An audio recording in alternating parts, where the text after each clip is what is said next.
Hello friends, welcome to BPSC right way. National international current affairs की monthly revision series में आज हम जुलाई मंथ के करंट अफेयर्स कवर करेंगे।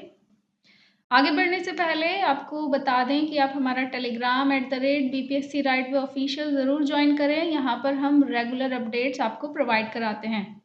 इसके अलावा आप हमारे मोबाइल ऐप पर भी विजिट कर सकते हैं। यहाँ पर हमने ईयरली मैगजीन और साथ ही BPSC 67 टेस्ट सीरीज को भी लॉन्च कर दिया है, तो आप ज़रूर ज्वाइन करें और विजिट करें हमारा मोबाइल ऐप। बढ़ते हैं हम आगे और देखते हैं आज का पहला प्रश्न। जल शक्ति मंत्रालय ने जलवायु परिवर्तन के प्रभाव का अध्ययन करने के लिए किस नदी का ग्लेशियल लेक एटलस जारी किया है? इसका उत्तर है गंगा नदी बेसिन। ग्लेशियल एटलस जो है वह जलवायु परिवर्तन पर अध्ययन करने के लिए राष्ट्रीय जल विज्ञान परियोजना के तहत एक पहल है और इस कार्यक्रम के दौरान इसरो के अध्यक्ष के सिवान ने राष्ट्रीय रिमोट सेंसिंग सेंटर के NHP भुवन पोर्टल का शुभारंभ भी किया है।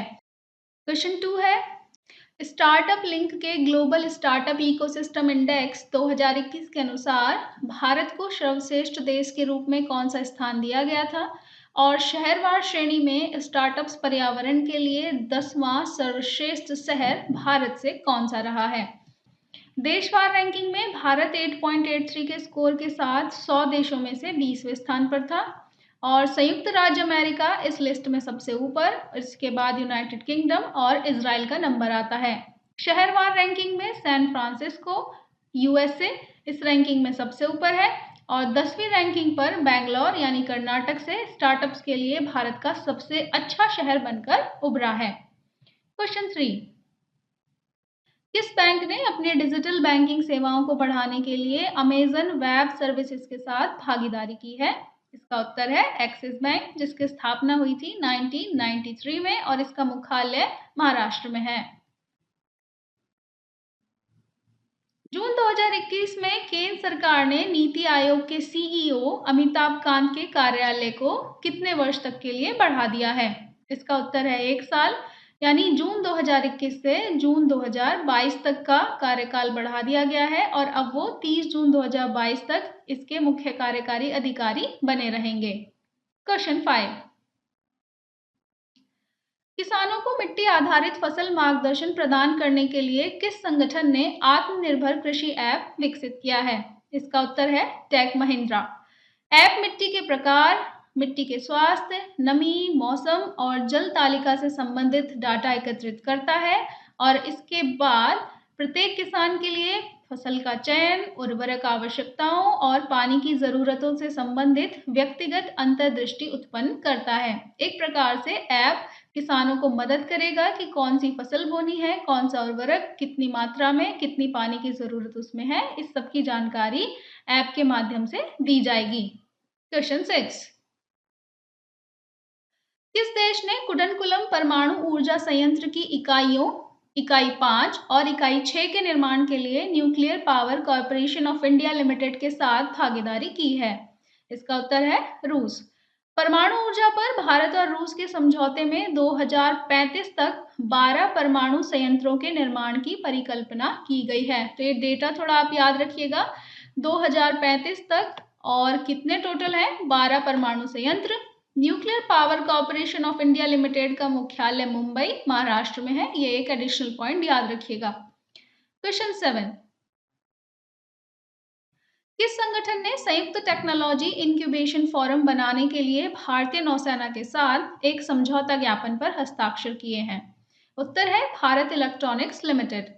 संयुक्त टेक्नोलॉजी इंक्यूबेशन फोरम बनाने के लिए एकीकृत मुख्यालय रक्षा मंत्रालय नई दिल्ली में भारतीय नौसेना और भारत इलेक्ट्रॉनिक्स लिमिटेड के बीच एक मेमोरेंडम ऑफ अंडरस्टैंडिंग साइन किया गया है। रक्षा मंत्रालय द्वारा भारत के युद्ध नायकों को सम्मानित करने के लिए कौन सा संगठन अपनी तरह का पहला आभासी साइबर संग्रहालय लागू करेगा? इसका उत्तर है society of Indian defence manufacturers और भारतीय उद्योग परिसंघ। यह भारत के वीरता पुरस्कार विजेताओं का एक इंटरैक्टिव वर्चुअल संग्रहालय होगा और इसे वीरता पुरस्कार पोर्टल द्वारा होस्ट किया जाएगा। इस परियोजना को society of Indian defence manufacturers और कॉन्फेडरेशन ऑफ इंडियन इंडस्ट्रीज की साझेदारी में कार्यान्वित किया जाएगा। ये बहुत ही अच्छी पहल है, याद रखना है। अंतर्राष्ट्रीय दूरसंचार संघ द्वारा जारी वैश्विक साइबर सुरक्षा सूचकांक 2020 में भारत का क्या स्थान रहा है? इसका उत्तर है 10वां स्थान। 97.5 स्कोर के साथ भारत को इस सूचकांक में 10वां स्थान दिया गया है। वहीं अगर 2018 की बात करें तो 2018 के जीसीआई के अंतिम संस्करण में भारत 47वें स्थान पर था। इसी सूची में संयुक्त राज्य अमेरिका शीर्ष पर है और यदि एशिया प्रशांत देशों को देखा जाए तो दक्षिण कोरिया और सिंगापुर इस सूचकांक में सबसे ऊपर हैं, जबकि भारत चौथे स्थान पर रहेगा यदि केवल एशिया प्रशांत देशों की बात की जाए तो। अदरवाइज ओवरऑल इसकी रैंकिंग है 10th। Covid and tourism an update. इस रिपोर्ट के अनुसार अंतर्राष्ट्रीय यात्रा प्रतिबंधों के कारण वैश्विक जीडीपी को अनुमानित $4 ट्रिलियन का नुकसान हुआ है। यह रिपोर्ट किस संगठन ने जुलाई 2021 में जारी की थी? इसका उत्तर है व्यापार और विकास पर संयुक्त राष्ट्र सम्मेलन और साथ ही विश्व पर्यटन संगठन। तो इन दोनों ने ही मिलकर के इस रिपोर्ट को जारी किया था और इस रिपोर्ट के अनुसार $4 ट्रिलियन का नुकसान जीडीपी को वैश्विक रूप से हुआ है। उस संगठन का नाम बताइए जिसने जून 2021 में भारत के अनौपचारिक मजदूर वर्ग का समर्थन करने के लिए $500 मिलियन अमेरिकी डॉलर के ऋण कार्यक्रम की घोषणा की है। मीन्स वर्ल्ड बैंक ने भारत के जो अनऑर्गेनाइज सेक्टर के मजदूर वर्ग हैं उनका समर्थन करने के लिए $500 मिलियन अमेरिकी डॉलर के लोन की या ऋण कार्यक्रम की घोषणा की है।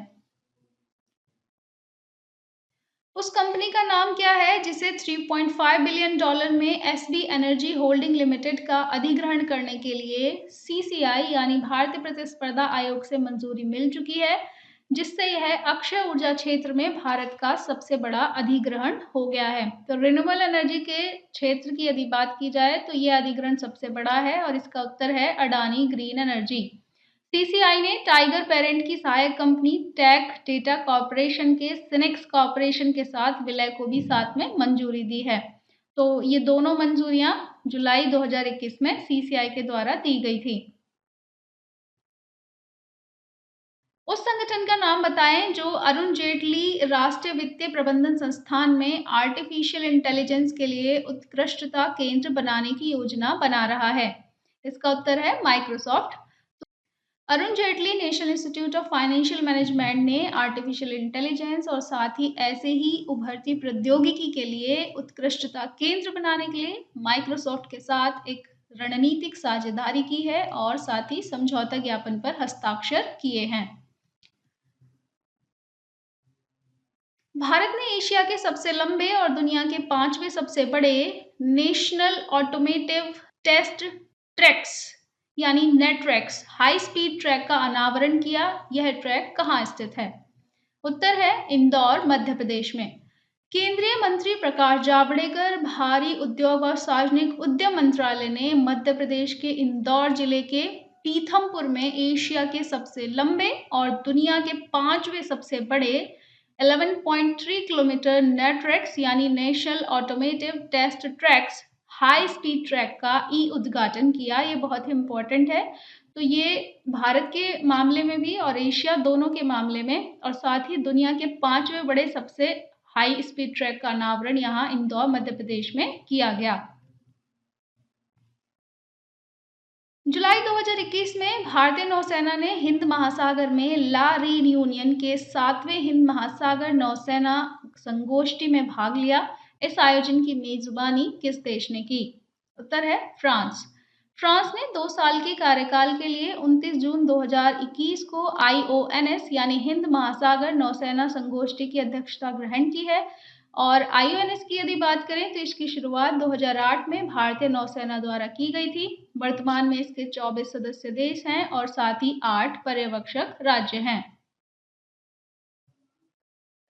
अंतर्राष्ट्रीय प्रवासी श्रमिकों पर वैश्विक अनुमान परिणाम और कार्यप्रणाली। इस नामक रिपोर्ट के अनुसार 2019 में अंतर्राष्ट्रीय प्रवासी कार्यबल बढ़कर 169 मिलियन हो गया है। किस संगठन ने यह रिपोर्ट जारी की है? उत्तर है अंतर्राष्ट्रीय श्रम संगठन। अंतर्राष्ट्रीय श्रम संगठन के वर्तमान महानिदेशक हैं गाई राइडर। इसकी स्थापना हुई थी 1919 में और इसका मुख्यालय है जिनेवा, स्विट्जरलैंड में। रिपोर्ट का नाम है अंतर्राष्ट्रीय प्रवासी श्रमिकों पर वैश्विक अनुमान। तो माइग्रेंट वर्कर्स के लिए बहुत ही इंपॉर्टेंट रिपोर्ट है, इसलिए आपको इसका नाम अवश्य याद रखना है। उस कंपनी का नाम बताइए जिसने सरल पेंशन योजना नामक एकल प्रीमियम बीमा योजना शुरू की है। And the answer is LIC, जीवन बीमा निगम। यह योजना पॉलिसी धारकों को योजना के क्रय मूल्य के रूप में एक मुश्त राशि का भुगतान करने और नियमित अंतराल पर एक निश्चित राशि प्राप्त करने की अनुमति देती है। तो LIC काफी न्यूज में रहा है, इसलिए ये क्वेश्चन हमने यहाँ पर सेट किया है। किस कंपनी ने उत्तरी गोलार्ध में इंटरनेट कनेक्टिविटी प्रदान करने के लिए अपनी 5 to 50 महत्वाकांक्षा को पूरा करने के लिए सोयूज रॉकेट का उपयोग करके 36 संचार उपग्रहों को लॉन्च किया? इसका आंसर है वनवेब। वनवेब के 36 ब्रॉडबैंड उपग्रहों को रूस के साइबेरिया में वोस्टोचनी कॉस्मोड्रोम से सोयूज रॉकेट द्वारा कक्षा में लॉन्च किया गया था। शहरी माल ढुलाई की दक्षता में सुधार के लिए फ्रेट स्मार्ट सिटीज नामक योजना किस मंत्रालय ने शुरू की? उत्तर है वाणिज्य और उद्योग मंत्रालय। तो फ्रेट स्मार्ट सिटीज की योजना ने 14 उपायों को रेखांकित करते हुए एक हैंडबुक जारी की है जो प्रासंगिक पब्लिक प्राइवेट पार्टनरशिप के माध्यम से कम लागत और कम प्रयास की पहल के साथ शहरी माल ढुलाई में सुधार के लिए जारी किए जा सकते हैं। कौन सा देश international federation of cervical pathology and colposcopy 2021 यानी IFCPC 2021 की 17वीं विश्व सभा की मेजबानी करने वाला एशिया का पहला देश बन गया है? And the answer is India. तो इंडिया ने पहली बार ऐसा किया है। यह पहली बार एशिया में आयोजित किया जा रहा है और यह पहली वर्चुअल IFCPC वर्ल्ड कांग्रेस भी है। यह Indian society of colposcopy and cervical pathology द्वारा आयोजित किया गया था। इसका विषय था eliminating cervical cancer, call for action. यह जो कॉन्फ्रेंस थी और इसका जो विषय था एलिमिनेटिंग सर्वाइकल कैंसर, ये एक्चुअली में WHO के सर्वाइकल कैंसर के उन्मूलन को लेकर जो उसने आह्वान किया है 2030 तक, ये बिल्कुल उसी के अनुरूप है। किस देश को जुलाई 2021 में WHO द्वारा मलेरिया मुक्त प्रमाणन दिया गया है? उत्तर है चीन। इस प्रमाणन ने इस बीमारी को मिटाने के लिए चीन के 70 साल के प्रयास को मान्यता दी है। जिन देशों ने कम से कम लगातार 3 वर्षों तक शून्य स्थानिक मामले हासिल किए हैं, वही इस प्रमाणन को प्राप्त कर सकते हैं WHO से।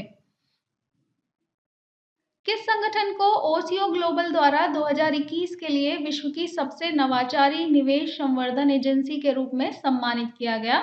Answer is invest India. Invest India की स्थापना हुई है 2009 में और इसके MD और CEO हैं दीपक बगला। तो विश्व की सबसे नवाचारी निवेश संवर्धन एजेंसी है इन्वेस्ट इंडिया। मंगोलिया के सर्वोच्च नागरिक पुरस्कार the order of polar star से जुलाई 2021 में किसे सम्मानित किया गया था? RK सबरवाल को। इंजीनियर्स इंडिया लिमिटेड के अध्यक्ष एवं प्रबंध निदेशक RK सबरवाल को मंगोलिया के सर्वोच्च नागरिक पुरस्कार the order of polar star से सम्मानित किया गया।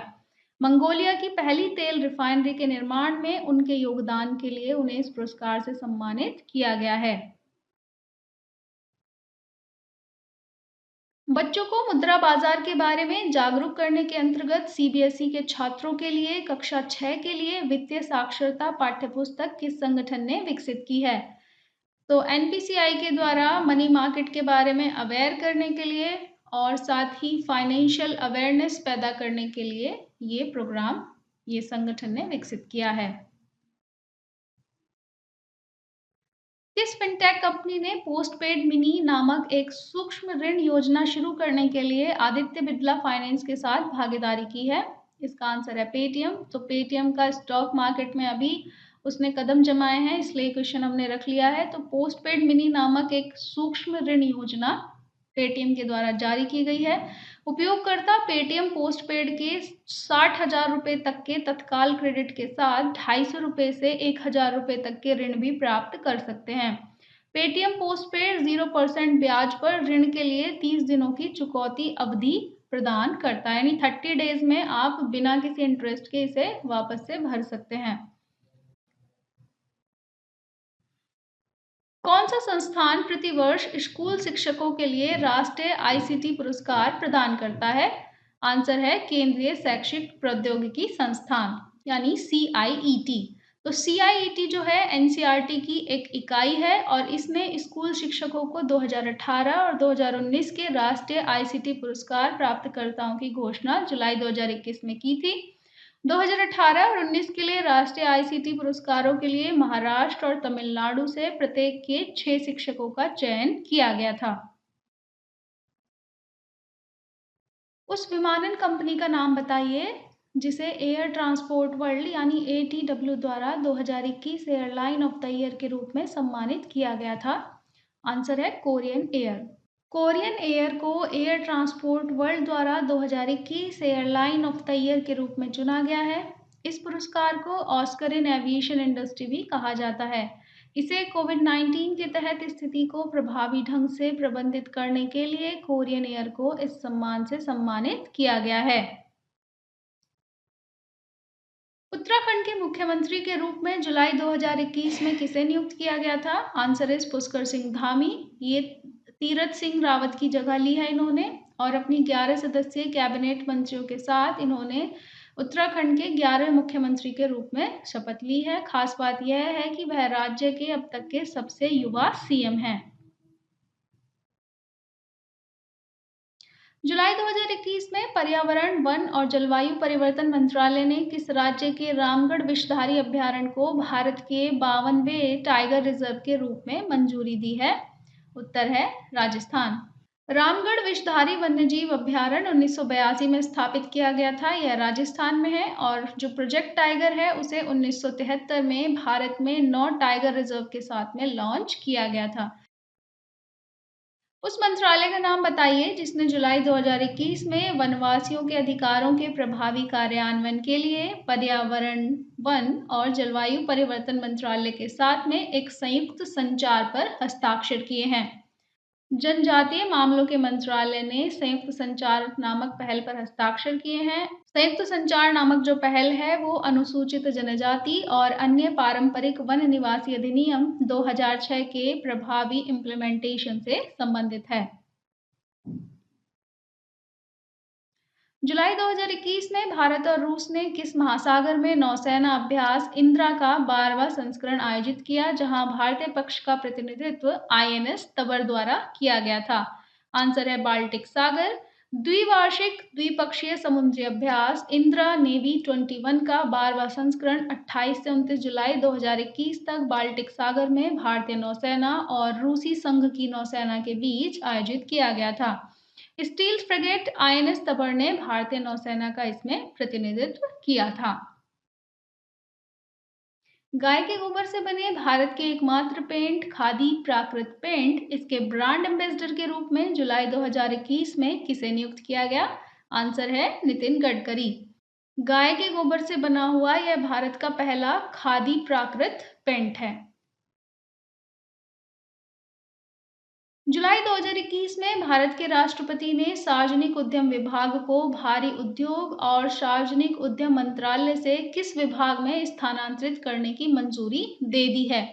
इसका उत्तर है वित्त मंत्रालय। यानी पहले सार्वजनिक उद्यम विभाग जो था वो भारी उद्योग और सार्वजनिक उद्योग मंत्रालय के अंतर्गत था, परंतु अब यह वित्त मंत्रालय के अंतर्गत कार्य करेगा। तो DPE यानी कि सार्वजनिक उद्यम विभाग के लिए 12 कार्य क्षेत्रों में शामिल जो हैं उनमें कुछ हैं इस प्रकार से: PSE के प्रदर्शन की निगरानी और मूल्यांकन, केंद्रीय सार्वजनिक उपक्रमों का वर्गीकरण जिसमें रत्न का दर्जा दिया जाना भी शामिल है। तो आपको ये इस प्रकार से भी याद रखना है कि सार्वजनिक उद्यम विभाग का एक कार्य रत्न का दर्जा देना है, महारत्न का दर्जा देना है, मिनी रत्न का दर्जा देना है, ये इसके कार्यों में शामिल है। और अब इस विभाग को वित्त मंत्रालय के अंदर शिफ्ट करने की मंजूरी मिल चुकी है।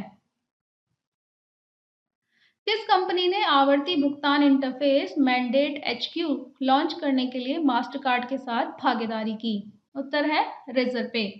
रिजर्व पे ने मास्टरकार्ड के साथ साझेदारी में कार्ड जारी करने वाले बैंकों का समर्थन करने के लिए मैंडेट HQ नामक एक आवर्ती भुगतान इंटरफेस लॉन्च किया, जो अपने ग्राहकों के लिए मोबाइल उपयोगिता सदस्यता जैसे बिलों के आवर्ती भुगतान को सक्षम करना चाहते हैं। अर्थशास्त्र के लिए 2021 के हेम्बोल्ट रिसर्च अवार्ड से किसे सम्मानित किया गया है? उत्तर है कौशिक बसु। भारतीय अर्थशास्त्री कौशिक बसु को बॉन, जर्मनी में स्थित अलेक्जेंडर वॉन हम्बोल्ट फाउंडेशन द्वारा अर्थशास्त्र के लिए हम्बोल्ट रिसर्च अवार्ड 2021 से सम्मानित किया गया है। वे विश्व बैंक के मुख्य अर्थशास्त्री बनने वाले पहले भारतीय थे। मीठे पानी की जलीय कृषि तकनीकों पर ऑनलाइन पाठ्यक्रम प्रदान करने के लिए मत्स्य मंत्रालय द्वारा लॉन्च किए गए मोबाइल ऐप का नाम बताइए।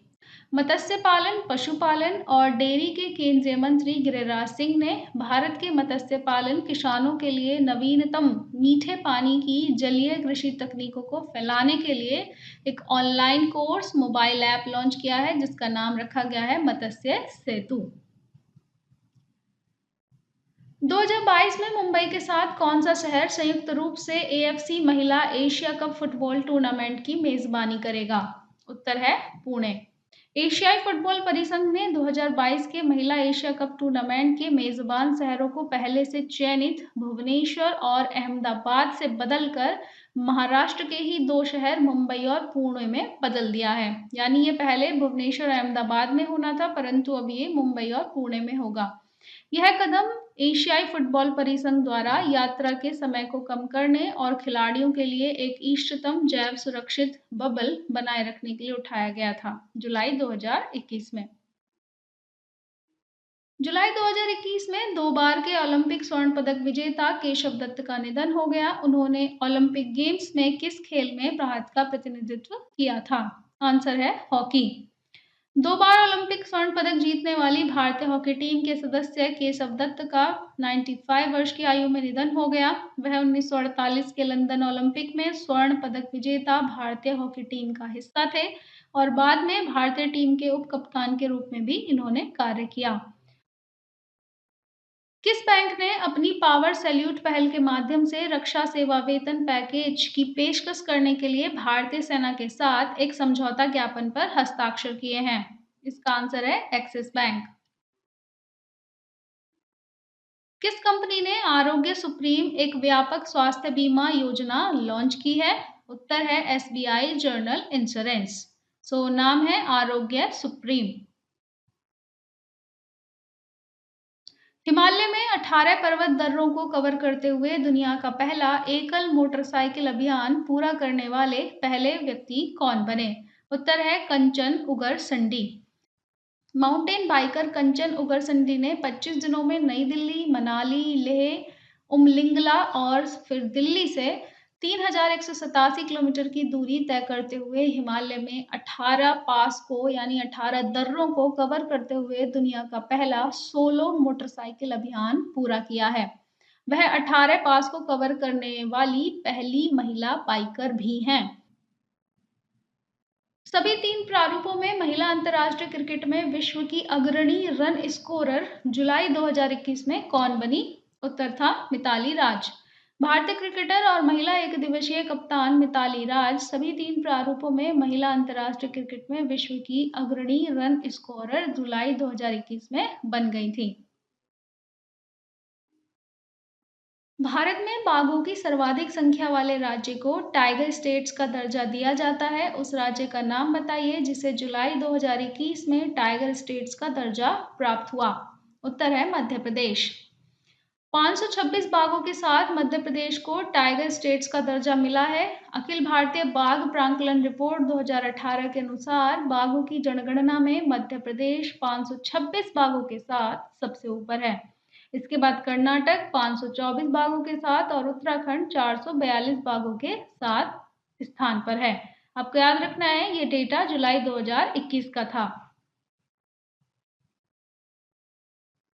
उस देश का नाम बताइए जिसने जुलाई 2021 में शासन और कार्मिक प्रशासन के क्षेत्र में सहयोग के लिए भारत के साथ एक समझौता ज्ञापन पर हस्ताक्षर किए। आंसर है गाम्बिया।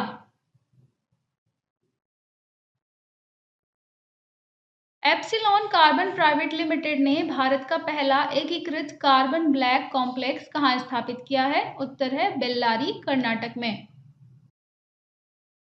किस कंपनी ने आकाश मिसाइलों के निर्माण के लिए रक्षा मंत्रालय के साथ 499 करोड़ रुपए का अनुबंध किया है? उत्तर है Bharat dynamics. Bharat dynamics limited ने भारतीय वायुसेना को आकाश मिसाइलों, जो कि सतह से हवा में मार करने वाली मिसाइल प्रणाली है, इसके निर्माण के लिए और आपूर्ति के लिए रक्षा मंत्रालय के साथ 499 करोड़ रुपए के अनुबंध पर हस्ताक्षर किए हैं। आकाश मिसाइल को डीआरडीओ ने विकसित किया था और बीडीएल यानी भारत डायनेमिक्स लिमिटेड का मुख्यालय हैदराबाद, तेलंगाना में है। अंतर्राष्ट्रीय बाघ दिवस प्रतिवर्ष कब मनाया जाता है? इसका उत्तर है 29 जुलाई। इंपॉर्टेंट क्वेश्चन है। अंतर्राष्ट्रीय बाघ दिवस को 29 जुलाई को मनाया जाता है दुनिया भर में बाघों के बारे में जागरूकता पैदा करने के लिए। बाघ एक ऐसी प्रजाति है जिसे IUCN के द्वारा लुप्तप्राय के रूप में वर्गीकृत किया गया है। Chief of army staff general MM Naravane ने अपनी यूरोपीय यात्रा के दौरान भारतीय सेना स्मारक का उद्घाटन किया। कहाँ पे? आंसर है कैसीनो, इटली में। तो ये जो स्मारक है द्वितीय विश्व युद्ध के दौरान भारतीय सेना द्वारा किए गए बलिदान के रूप में कार्य करेगा। तो ये स्मारक के रूप में स्थापित किया गया है इटली में। उस टाइगर रिजर्व का नाम बताएं जिसने जुलाई 2021 में अर्थ गार्जन श्रेणी के अंतर्गत नेटवेस्ट ग्रुप अर्थ हीरोज अवार्ड 2021 को जीता है। उत्तर है सतपुड़ा टाइगर रिजर्व। मध्य प्रदेश में स्थित सतपुड़ा टाइगर रिजर्व ने सर्वश्रेष्ठ प्रबंधन के लिए अर्थ गार्डन श्रेणी में नेटवेस्ट ग्रुप अर्थ हीरोज अवार्ड 2021 को जीता है। हमारा 50वां क्वेश्चन है, किस देश ने जुलाई 2021 में भारत के साथ अपने रेल सेवा समझौतों को संशोधित किया है ताकि तीसरे देश के बंदरगाह के माध्यम से देशों के बीच कार्गो की आवाजाही की अनुमति मिल सके? उत्तर है नेपाल।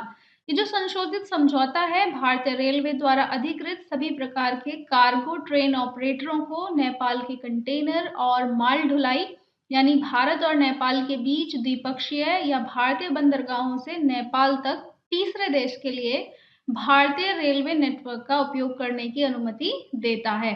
इंपॉर्टेंट समझौता है, नाम याद रखना है, नेपाल और भारत के बीच में। जुलाई 2021 में भारतीय सेना ने अपनी एक सैन्य फायरिंग रेंज का नाम बदलकर विद्या बालन फायरिंग रेंज कर दिया था। यह फायरिंग रेंज कहाँ स्थित है? उत्तर है गुलमर्ग, जम्मू एंड कश्मीर में। यह दिग्गज बॉलीवुड अभिनेत्री विद्या बालन को समर्पित था और उन्हें सम्मानित करने के लिए कदम के रूप में इसे उठाया गया था, जो ऑस्कर के शासी निकाय academy of motion pictures art and sciences में शामिल होने वाली एकमात्र अभिनेत्री भी रही हैं। भारतीय नौसेना के INS ताबर ने इतालवी नौसेना के साथ जुलाई 2021 में समुद्री साझेदारी अभ्यास कहाँ आयोजित किया? उत्तर है टायरानियन सागर में। INS ताबर ने 4 से 5 जुलाई को इस सागर में ITS एंटोनियो मार्सेग्लिया के साथ एक समुद्री साझेदारी अभ्यास में भाग लिया, जो इतालवी नौसेना का एक फ्रंटलाइन फ्रिगेट है। भारत ने कैसीनो, इटली में एक भारतीय सेना स्मारक का भी उद्घाटन किया है। अभी हमने पीछे इसको देखा था। ओलंपिक खेलों में एम्पायरिंग करने वाले पहले भारतीय जूरी कौन बने, जहां उन्होंने टोक्यो ओलंपिक में शूटिंग के लिए जूरी के रूप में कार्य किया? उत्तर है पवन सिंह। भारतीय राष्ट्रीय राइफल संघ के संयुक्त महासचिव पवन सिंह ओलंपिक खेलों में भाग लेने के लिए चुने जाने वाले अब तक के पहले भारतीय जूरिस्ट बन गए हैं। उस देश का नाम बताइए जिसने आर्थिक सहयोग के संयुक्त आयोग के अपने 21वें सत्र में भारत के साथ भाग लिया? उत्तर है Italy. Bharat Italy joint commission for economic cooperation का 21वां सत्र जुलाई 2021 में आभासी तरीके से आयोजित हुआ था। इसकी सह अध्यक्षता union minister of commerce and industry Piyush Goyal और इटली के विदेश मामलों और अंतर्राष्ट्रीय सहयोग मंत्री लुइगी डी मेयाओ ने की थी। भारत में प्रतिवर्ष राष्ट्रीय मत्स्य किसान दिवस कब मनाया जाता है? उत्तर है 10 जुलाई को।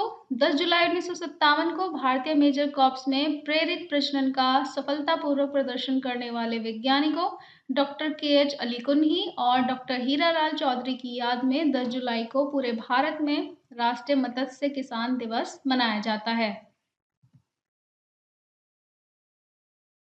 यूएसएआईडी द्वारा अंतर्राष्ट्रीय स्वच्छ वायु उत्प्रेरक कार्यक्रम में सूचीबद्ध होने वाला एकमात्र भारतीय शहर कौन सा है? उत्तर है Indore.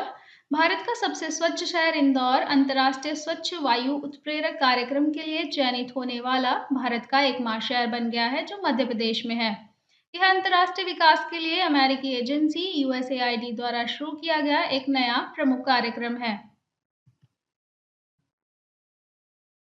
NTPC renewable energy limited Bharat की पहली ग्रीन हाइड्रोजन मोबिलिटी परियोजना कहाँ स्थापित करने की योजना बना रहा है? उत्तर है लद्दाख में।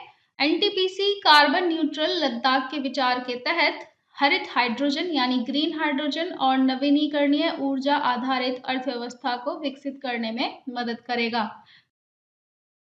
भारत का दूसरा सबसे लंबा एक्सप्रेसवे गंगा एक्सप्रेसवे किन किन शहरों को जोड़ेगा? उत्तर है मेरठ और प्रयागराज। गंगा एक्सप्रेसवे उत्तर प्रदेश के महत्वपूर्ण शहरों को कवर करने वाला 594 किलोमीटर लंबा एक्सप्रेसवे है। नियोजित एक्सप्रेसवे भारत में दूसरा सबसे लंबा है, जिसमें 6 लेन मेरठ से प्रयागराज तक उत्तर प्रदेश को यह कवर करेगा। डब्ल्यूएचओ की विशेषज्ञ सलाहकार समिति का हिस्सा बनने वाला एकमात्र भारतीय कौन है, जिसने human genome editing recommendation report तैयार की है? उत्तर है मनीषा एस इनामदार। डब्ल्यूएचओ की विशेषज्ञ सलाहकार समिति ने शासन और मानव जीनोम संपादन की निगरानी के लिए वैश्विक मानक विकसित करने पर 2 नई रिपोर्ट जारी की हैं। पहली है ह्यूमन जीनोम एडिटिंग रिकमेंडेशन और दूसरी है human genome editing a framework for governance. भारतीय स्टेम सेल और विकासात्मक जीव विज्ञानी प्रोफेसर मनीषा एस इनामदार इस समिति का हिस्सा रही हैं। जुलाई 2021 में एनटीपीसी आरईएल को किस राज्य में भारत के एकल सबसे बड़े सौर पार्क की स्थापना करने के लिए नवीन और नवीकरणीय ऊर्जा मंत्रालय से मंजूरी मिली है? उत्तर है Gujarat. NTPC renewable energy limited इसको भारत के गुजरात के खवाड़ा में कच्छ के रण में भारत का सबसे बड़ा एकल सौर पार्क, जिसकी क्षमता होगी 4750 मेगावाट की, ministry of new and renewable energy से मंजूरी मिली है। जुलाई 2021 में शेर बहादुर देउबा किस देश के प्रधानमंत्री बने? उत्तर है नेपाल। नेपाली कांग्रेस के अध्यक्ष शेर बहादुर देउबा ने 5वीं बार नेपाल के प्रधानमंत्री के रूप में शपथ ली है। उन्होंने मौजूदा केपी ओली शर्मा से कार्यभार को संभाला है। लिंगलोंग 1 विश्व का पहला वाणिज्यिक लघु मॉड्यूलर रिएक्टर को किस देश में बनाने की योजना है? इसका उत्तर है चीन।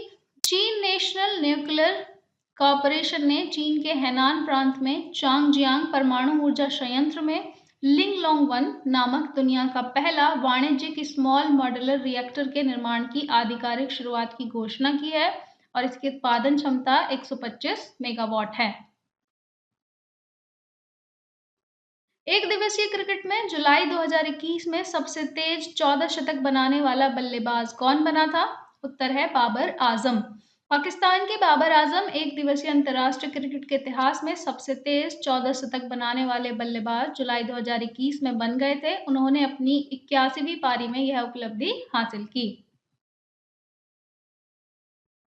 भारत का पहला अनाज एटीएम या automated multi commodity grain dispensing machine कहाँ स्थापित किया गया है? उत्तर है गुरुग्राम हरियाणा में। इसे सार्वजनिक वितरण प्रणाली में अधिक पारदर्शिता लाने के लिए विश्व खाद्य कार्यक्रम के अंतर्गत एक पायलट परियोजना के हिस्से के रूप में स्थापित किया गया है।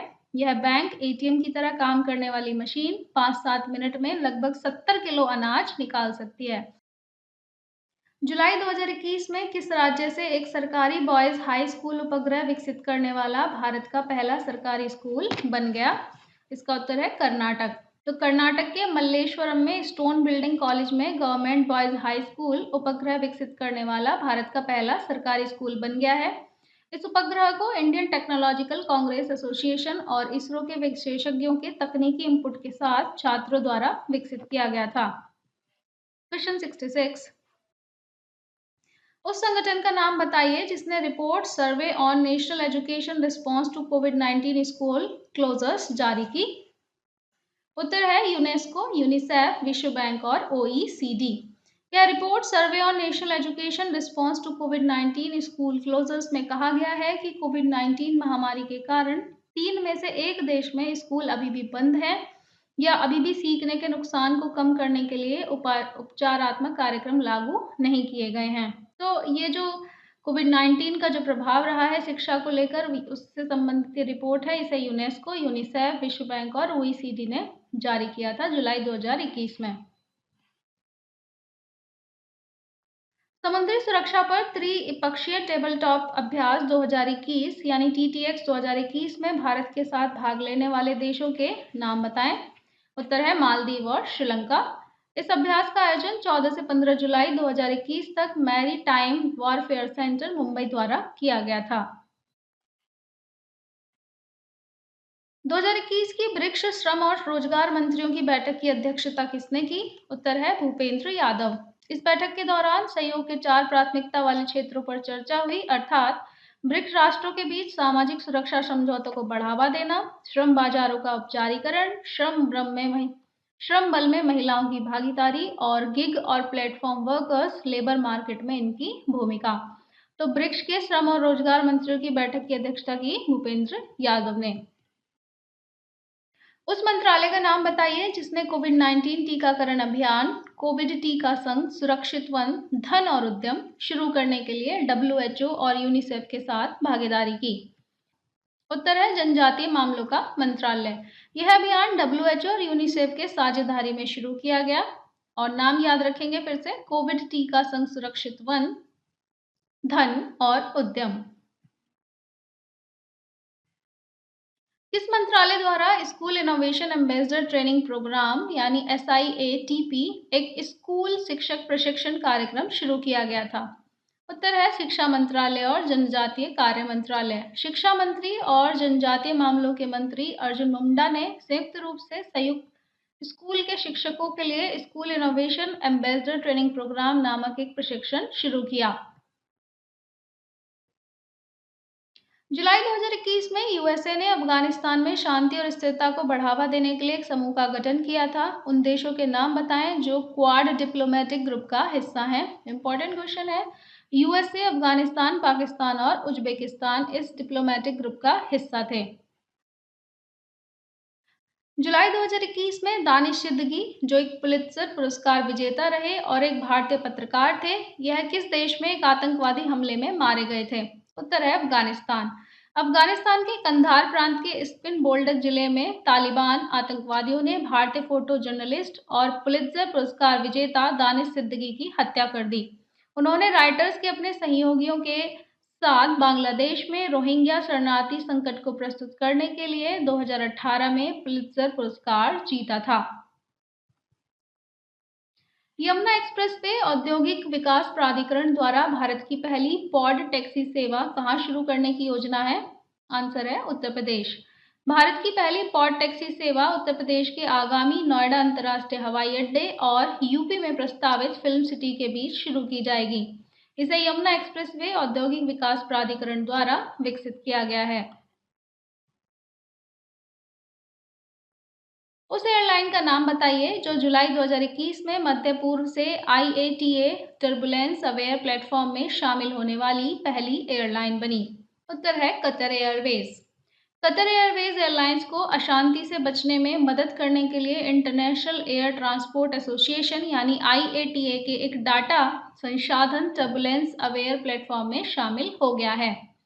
यह 2018 में लॉन्च किए गए IATA टर्बुलेंस अवेयर प्लेटफॉर्म में शामिल होने वाली मध्य पूर्व की यानी मिडिल ईस्ट की केवल पहली एयरलाइन बन गई है। क्वेश्चन 75, ओएनजीसी भारत का पहला ग्रीन हाइड्रोजन संयंत्र किस राज्य में बनाने की योजना बना रहा है? उत्तर है मथुरा, उत्तर प्रदेश।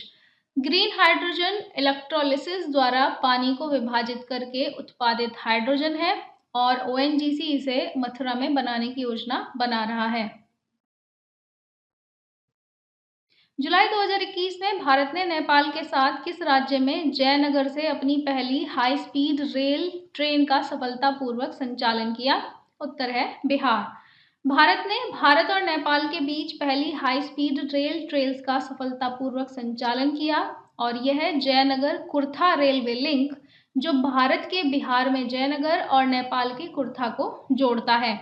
यह भारत नेपाल मैत्री रेल परियोजना के अंतर्गत इरकॉन यानी इंडियन रेलवे कंस्ट्रक्शन लिमिटेड द्वारा स्थापित और भारत द्वारा वित्त पोषित है।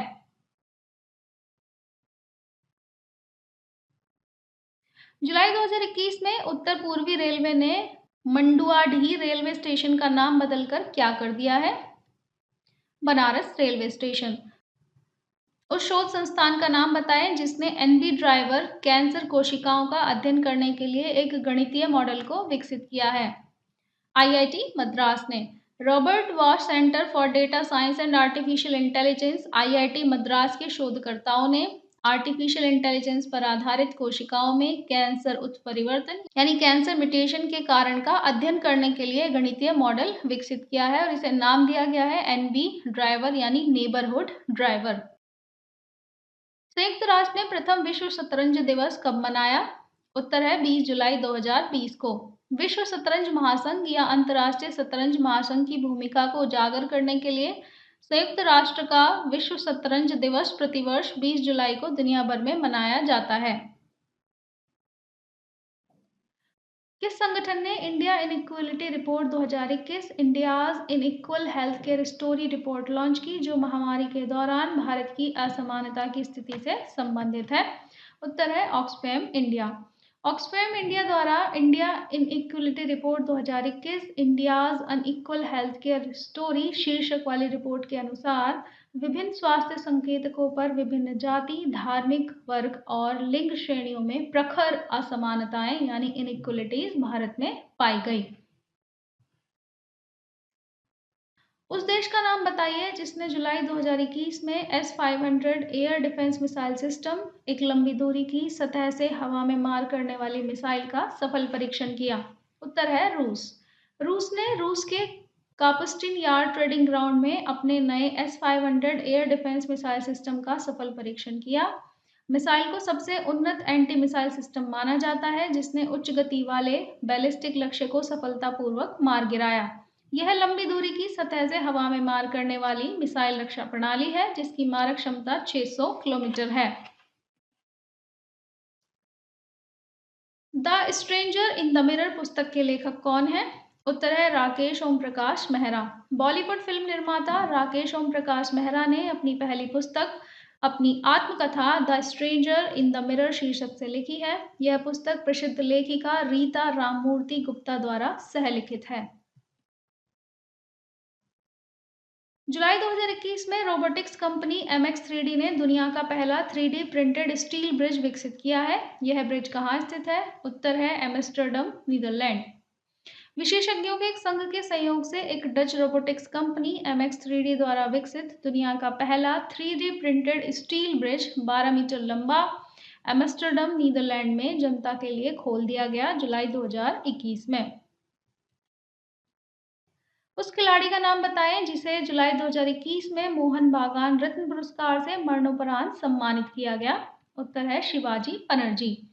पूर्व भारतीय गोलकीपर शिवाजी बनर्जी जिन्होंने एक दशक से अधिक समय तक मोहन बागान एथलेटिक क्लब के लिए खेला, उनको मोहन बागान दिवस समारोह में मोहन बागान रत्न पुरस्कार 2021 से मरणोपरांत सम्मानित किया गया। उस स्थल का नाम बताइए जिसे जुलाई 2021 में यूनेस्को की विश्व धरोहर स्थल सूची से हटा दिया गया था। इसका उत्तर है लिवरपूल मैरीटाइम मर्केंटाइल सिटी। तो ये विश्व स्थल जो धरोहर स्थल की सूची है उससे हटाने के बारे में क्वेश्चन। यूनाइटेड किंगडम के लिवरपूल मैरीटाइम मर्केंटाइल सिटी को आयोजित वोटों की गिनती हारने के बाद यूनेस्को की विश्व धरोहर स्थलों की सूची से हटा दिया गया था। इसे 2004 में विश्व धरोहर स्थल सूची में शामिल किया गया था और अब सूची से बाहर होने वाली यह तीसरी साइट बन गई है। 2032 ग्रीष्मकालीन ओलंपिक की मेजबानी के लिए अंतर्राष्ट्रीय ओलंपिक समिति द्वारा सर्वसम्मति से किस शहर का चयन किया गया था? उत्तर है Brisbane, Australia. International Olympic committee ने ऑस्ट्रेलिया के ब्रिस्बेन शहर को 35वें ओलंपियाड यानी 2032 ग्रीष्मकालीन ओलंपिक खेलों की मेजबानी के सम्मान से सम्मानित किया है। The India story an epic journey of democracy and development पुस्तक के लेखक कौन है? उत्तर है बिमल जालान। आरबीआई के पूर्व गवर्नर और संसद सदस्य डॉक्टर बिमल जालान ने व्यापक शोध और डेटा और उनके आरबीआई गवर्नर के रूप में अनुभव पर आधारित एक पुस्तक लिखी है जिसका नाम है the India story an epic journey of democracy and development. Saila tunnel दुनिया की सबसे बड़ी सुरंगों में से एक है जिसका निर्माण बीआरओ यानी सीमा सड़क संगठन द्वारा किया जा रहा है। यह टनल कहाँ पर है?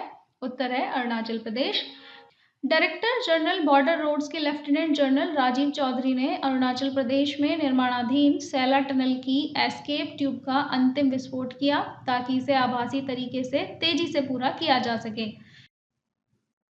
भारतीय नौसेना ने जुलाई 2021 में यूके की रॉयल नेवी के साथ एक द्विपक्षीय मार्ग अभ्यास कहाँ आयोजित किया? उत्तर है बंगाल की खाड़ी में। यह 21 से 22 जुलाई तक हुआ और इसका नाम था पासेक्स। और समुद्री अभ्यास का उद्देश्य है समुद्री क्षेत्र में एक साथ काम करने के लिए दोनों सेनाओं की क्षमता को तेज करना होता है। उस देश का नाम बताइए जो जुलाई 2021 में अंतर्राष्ट्रीय सौर गठबंधन यानी आईएसए का सदस्य बना। आंसर है स्वीडन। जुलाई 2021 में स्वीडन ने इंटरनेशनल सोलर अलायंस के लिए रूपरेखा समझौते की पुष्टि की। आईएसए भारत की एक वैश्विक पहल का उद्देश्य ऊर्जा सुरक्षा को बढ़ाने और जलवायु परिवर्तन के कारण आने वाली चुनौतियों से निपटने के लिए सौर ऊर्जा और टिकाऊ समाधान प्रदान करना है। तो ये भारत की वैश्विक पहल है और जुलाई 2021 में स्वीडन इसका सदस्य देश बना। जुलाई 2021 में भारत के प्रथम अर्जुन पुरस्कार विजेता नंदू नाटेकर का निधन हो गया। उन्होंने किस खेल में भारत का प्रतिनिधित्व किया था? उत्तर है बैडमिंटन। वह एक अंतर्राष्ट्रीय प्रतियोगिता जीतने वाले पहले भारतीय बैडमिंटन खिलाड़ी थे जब उन्होंने 1956 में मलेशिया में आयोजित सेलांगोर अंतर्राष्ट्रीय खिताब जीता था। क्वेश्चन 92 आईसीएआर नॉर्मन बॉर्लॉग पुरस्कार 2020 से किसे सम्मानित किया गया है? उत्तर है Kajal Chakravarti. Kajal Chakravarti ICAR central marine fisheries research institute Kochi के प्रधान वैज्ञानिक समुद्री जैव प्रौद्योगिकी प्रभाग को आईसीएआर नॉर्मन बॉर्लॉग अवार्ड 2020 कृषि अनुसंधान में उत्कृष्टता के लिए राष्ट्रीय पुरस्कार से सम्मानित किया गया है। भारत सरकार 750 करोड़ रुपए की लागत से एक नया केंद्रीय विश्वविद्यालय स्थापित करने की योजना कहां पर बना रहा है? उत्तर है लद्दाख में। लेह और कारगिल सहित पूरे लद्दाख क्षेत्र को कवर करते हुए 750 करोड़ की परियोजना लागत के साथ केंद्र शासित प्रदेश लद्दाख में एक केंद्रीय विश्वविद्यालय के गठन के लिए केंद्रीय मंत्रिमंडल ने अपनी मंजूरी दे दी है। क्वेश्चन 94 उस मंत्रालय का नाम बताएं जिसने भिखारियों के लिए एक कल्याणकारी योजना स्माइल यानी support for marginalised individuals for livelihood and enterprise शुरू किया। उत्तर है सामाजिक न्याय और अधिकारिता मंत्रालय। इस मंत्रालय ने भिखारियों के कल्याण के लिए कई व्यापक उपायों को शामिल करते हुए स्माइल नामक एक कल्याणकारी योजना शुरू की है। तो स्माइल जुड़ी है बैगर्स से और मंत्रालय है सामाजिक न्याय और अधिकारिता मंत्रालय। क्वेश्चन 95 किस देश ने सिंगापुर स्थित सनसेप समूह के साथ विश्व के सबसे बड़े तैरते हुए सौर फार्म बनाने के लिए एक समझौता ज्ञापन पर हस्ताक्षर किया है? उत्तर है इंडोनेशिया। तो आप ध्यान रखेंगे कि तेलंगाना के पेद्दापल्ली जिले के रामागुंडम में भी भारत का सबसे बड़ा तैरता सौर ऊर्जा संयंत्र बनाया जा रहा है। तो यदि भारत की परिप्रेक्ष्य में बात करें तो तेलंगाना और रामागुंडम में भारत का सबसे बड़ा तैरता सौर ऊर्जा संयंत्र बनाया जा रहा है। और यदि वैश्विक तौर पे बात करें तो सिंगापुर स्थित सनसेप समूह के साथ इंडोनेशिया ने सबसे बड़े तैरते हुए सौर फार्म बनाने के लिए MOU पर हस्ताक्षर किए हैं। भारत सरकार ने जैविक खेती को बढ़ावा देने के लिए भारतीय प्राकृतिक कृषि पद्धति यानी BPKP योजना को लागू करना शुरू किया है। यह योजना किसके अंतर्गत एक उपयोजना है? तो उत्तर है आपका परंपरागत कृषि विकास योजना। BPKP के तहत जैविक क्षमता निर्माण के प्रति 3 साल के लिए 12,200 रुपये प्रति हेक्टेयर की वित्तीय सहायता प्रदान की जा रही है। कौन सा देश वाणिज्यिक उत्पादन के लिए आनुवांशिक रूप से संशोधित गोल्डन राइस को मंजूरी देने वाला दुनिया का पहला देश बन गया है? उत्तर है फिलीपींस। जेनेटिकली मॉडिफाइड चावल देश में चावल की उत्पादकता बढ़ाने में मदद करेगा। इसे इंटरनेशनल राइस रिसर्च इंस्टीट्यूट द्वारा department of agriculture Philippine rice research institute के साथ साझेदारी में विकसित किया गया है। तो फिलीपींस GM गोल्डन राइस को मंजूरी देने वाला पहला देश बन गया है। तो ये जुलाई मंथ के सभी इंपॉर्टेंट करंट अफेयर्स हम कवर कर चुके हैं। नेक्स्ट हम अगस्त मंथ के नेशनल इंटरनेशनल कवर करेंगे। तब तक आप जुड़े रहिए BPSC राइट वे के साथ और विजिट करिए हमारा टेलीग्राम और मोबाइल ऐप। मिलते हैं आपसे अगले वीडियो में, तब तक के लिए गुड बाय।